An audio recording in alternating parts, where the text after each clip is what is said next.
1977, in the afternoon, when I was 11 years old. Me and a couple friends were crayfishing at Happy Hollow Park in San Jose, California. We were fishing on the other side of the creek, away from the park. As we were walking through the heavy bush, we seen a lady with long black hair and wearing a red short dress and blouse, with a thick black belt, standing behind some bushes. She kind of looked like she was from the 60s. She was just standing there and staring at us. We were going to ask her about how she got across the creek, because she was dressed nicely, and the crossing was about 10 to 20 feet, and there was no log or shallow part of the creek, and as we got closer, she just faded away. Then we just ran across the creek to the park. Me and my friends still remember this encounter. After this incident, I was interested in the paranormal and collected stories from my friends and family. I know this is kind of a short story, but I thought it was worth sharing. Thank you. I will try to make a short story, but wanted to share my story with your group. We purchased a home about 4.5 years ago. I met the lady and saw the husband only a short time when we had the inspection of the home. We were delayed on the closing because her husband passed away. Approximately 3 or 4 months after moving in, I kept seeing a man by our pool. Thinking it was the neighbor who lived behind us, I forgot about it. Our home sits on a couple of acres of land, and eventually, I started seeing this man near the woods and where they had a garden plot before. It appeared as though this man was hiding and smoking cigarettes of all things. I met and talked to one of the neighbors and told her of the strange behavior of the neighbor and asked if he ever did that on our property. I described the man to her and what he was doing, and her face went white. She told me I was describing the old owner of the house and that he died of lung cancer, but refused to stop smoking and did those things while living there so as his family wouldn't catch him.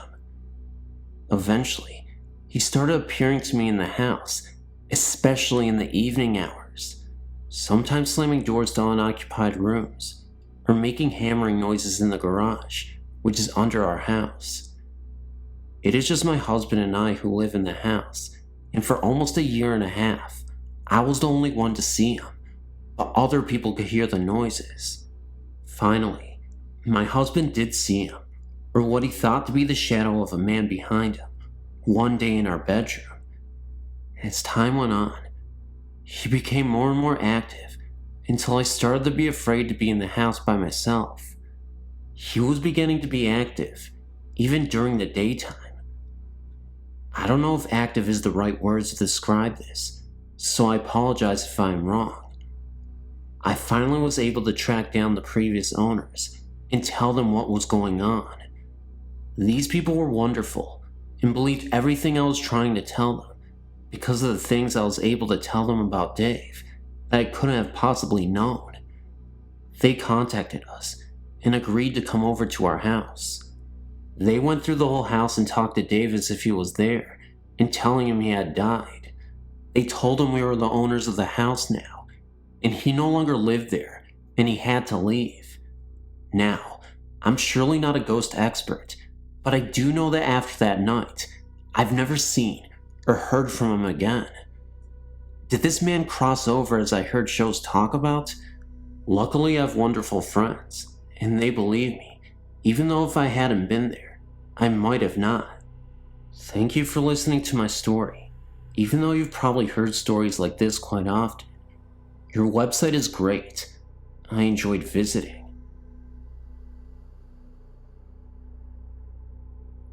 When I was younger, I often despised sleeping in our basement, especially alone, so oftentimes, I would stay in my sister's room whenever my brother, who I shared a room with, was on a scouting adventure or something of that nature.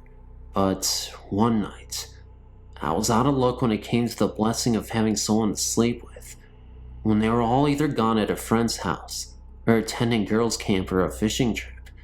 And of course, being 10 years of age, my mother, although loving and magnificent, believed I was a little too old to sleep with her. So I came up with a plan. I would invite my best friend over. Ever since Kristen and I were 4 years old, she has always hated that there were bars over our basement windows. Well, finally, it was off to bed. We scurried about brushing our teeth and giggling before Mom came to tuck us in. My brother and I shared a bunk bed, and I always liked to sleep up top. I felt safer with the concoct idea that any monsters would have to eat whoever's on the bottom bunk before they could get to me. Therefore, I could easily get away. Hope you followed it. Anyways, back to the story. So we were laying there and talking, and slowly drifted off to sleep, when I was suddenly awakened by a strange noise outside of the barred window. I glanced over to see what appeared to be a woman in white, staring with no expression at all at Kristen and I from outside the window. My heart began to race. I'd never seen her before. She has dark brown hair that seemed to be ratted, and a long-stained, torn and tattered dress.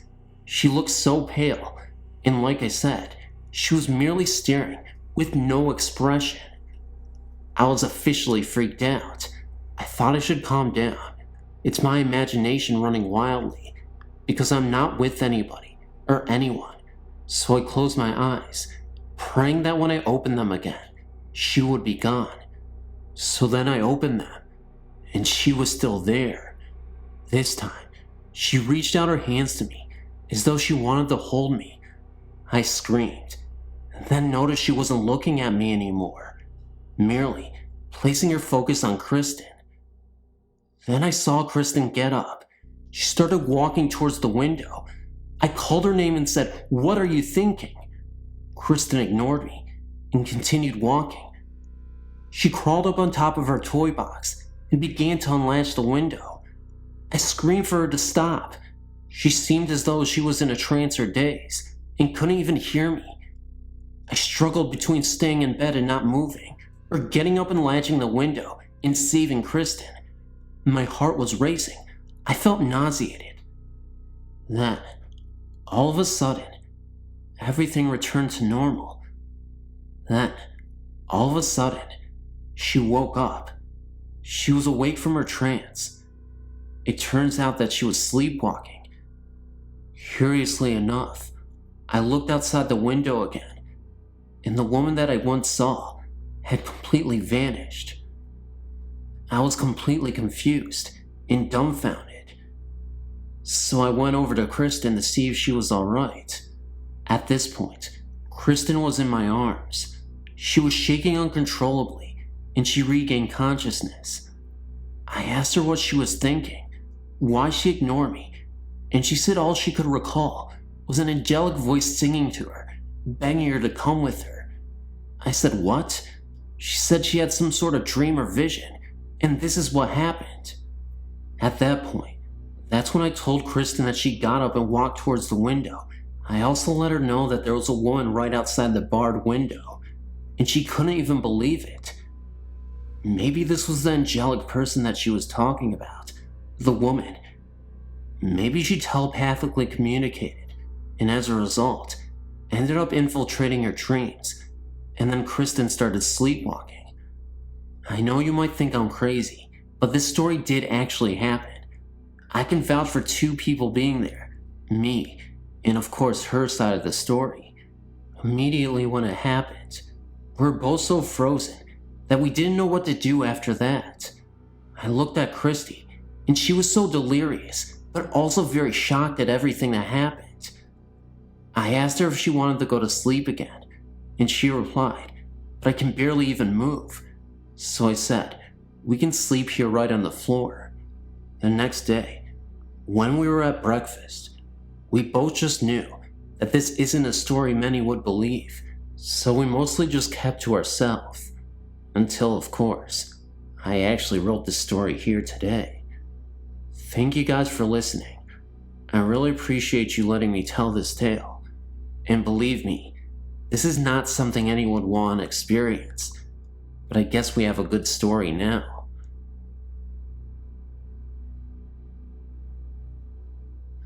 So impressed and comforted by your sight, I had an experience at the Sourdough Inn in Seward, Alaska 2 years ago that I've never shared with people anymore because they don't believe me, and felt inspired to write after reading on your site.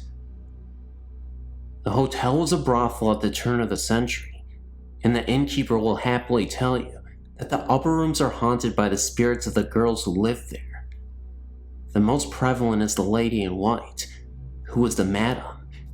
I may be remembering the name wrong, but there are a few rooms downstairs in the basement as well, and that is where I had my encounter. My friend, Ollie, and I decided to stay there because of the legends, and had spent 2 nights upstairs without a peep. Our last night was in the basement. I had a little head cold and sniffles, and the innkeeper advised us to keep the windows closed due to a nasty draft. After securing the windows shut, we went to bed. About 2 hours into a fitful sleep, I was awakened by the window creaking open. I thought it was odd, since we had latched it. The window being to my left, I was staring at it when I realized there was a woman in white standing next to my bed. This is typically where people stop believing me. She noticed me notice her and reached out to feel my forehead. She was also holding what looked like a towel in her right hand and was smiling in the most comforting way. I couldn't help it though. I reached out and shook Ollie awake, looked back, and she was still there. Ollie fumbled to focus, and then I screamed like I've never screamed before in my life. I think she was just checking and making sure I was okay. And here's the interesting thing too. When we finally woke up and got our bearings, we realized the room was way too hot and even smelled a little funny. We had left our propane lantern on. I think that's why she opened the window. I feel better. It is a beautiful, magical place to stay. If I ever return, I've every intention. There was no malice in her visit. I only hope I cannot scream at her if I ever see her again.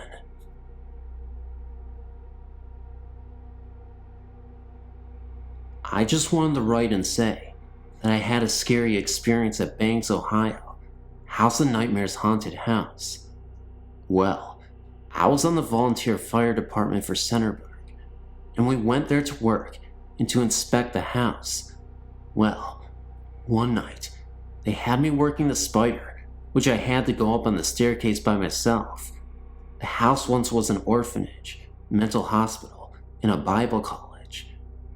While I was working the spider, I had to look down to watch when the people were coming. Well, once, I just felt like someone was watching me, so I looked up and saw this little girl. She was see-through and was wearing a white tattered nightgown, had blonde hair, and was dragging a brown teddy bear. She was looking towards the ground, so I just started to freak out. So I shut my eyes and opened them again, and she was gone. Another experience I had at this house of nightmares. I was working the spider, and up on the staircase there was no door or anything, and I heard this man's voice ask if I was okay. Yes, up on the staircase, at the top, where there is no door, just completely alone and isolated from the rest of the people. And since there is no door, there's no way anyone could have gotten up there. Another time, when I was working on the spider, again, I saw something out of the corner of my eye. It almost looked like a floating head coming straight towards me. Because I was looking at it in the corner of my eye, I couldn't get a clear look of what it looked like. But it could have been an orb as well. I'm not sure though, but I had a feeling that it was a head. Anyway, thanks for allowing me to share my story. I know it sounds kinda weird, but all of these events are true.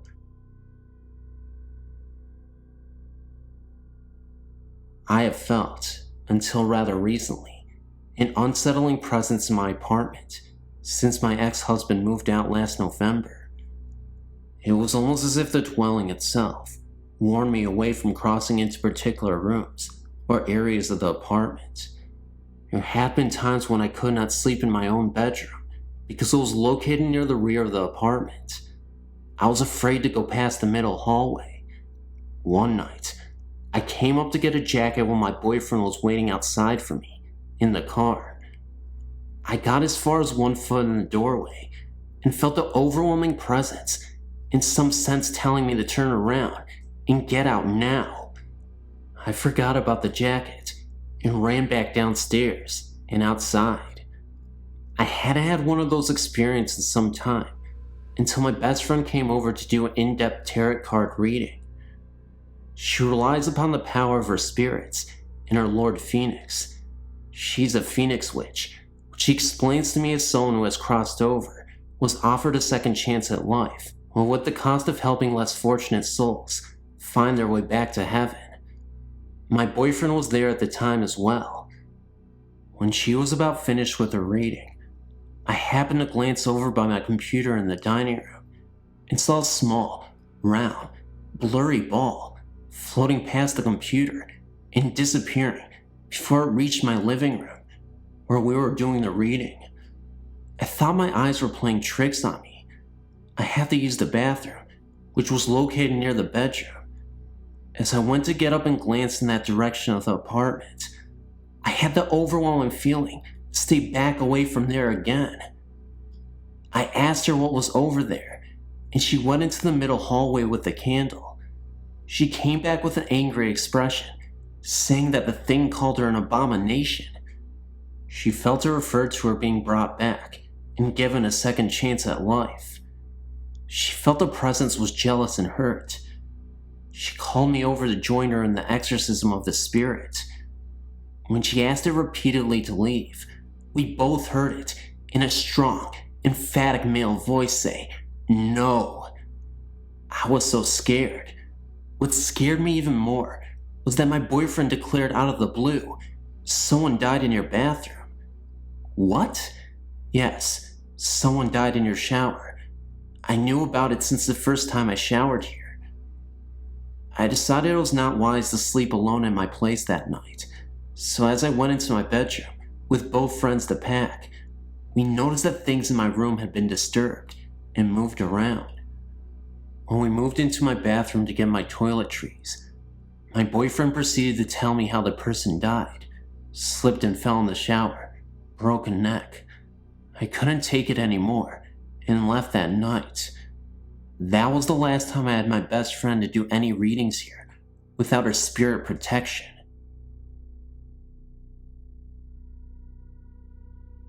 This event is true and happened when I was 9 years old.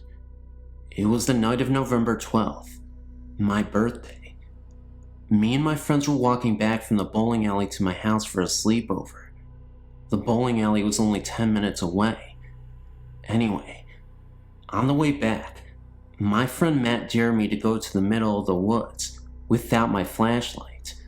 I went in and came out 10 minutes later. All my friends had terrified looks on their faces. "What?" I asked. Matt pointed behind me.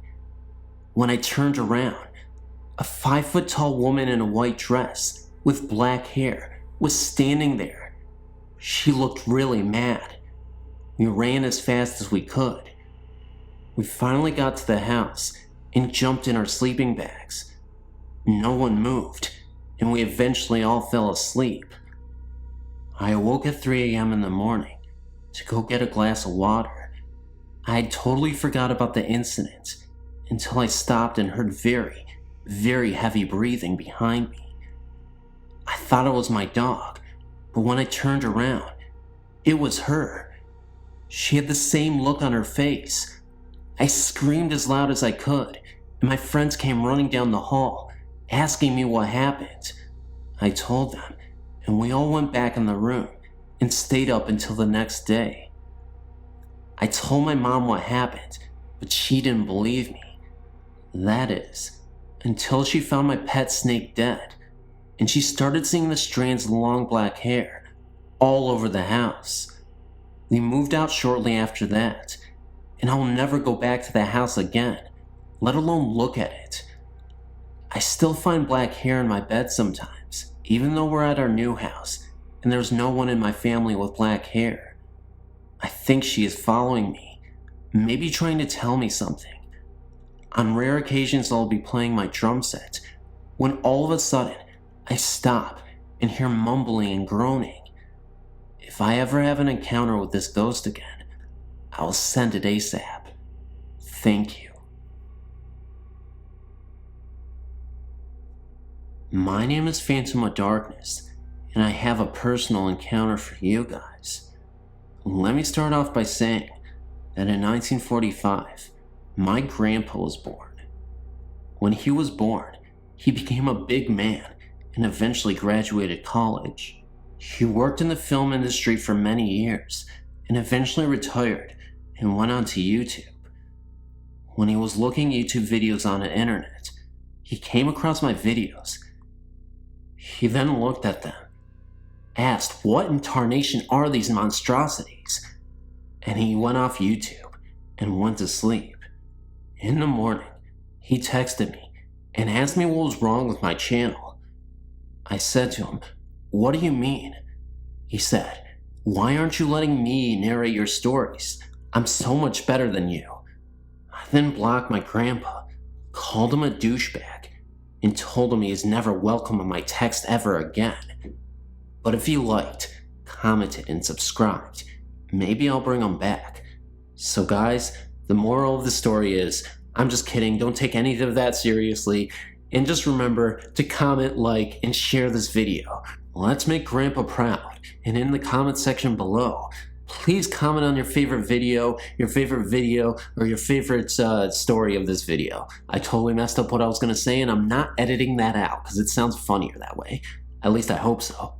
Seriously though, guys, thank you so much for tuning in. I really appreciate your viewership, and I really appreciate you, staying even when it's delayed, the videos are. So thank you. I'm doing a Q&A if you guys haven't heard. I know I'm beating a dead horse, but it's in the announcement video, which also is, my face reveal. So if you haven't seen my face, then you probably don't want to watch that video that came just before this, but just letting you guys know.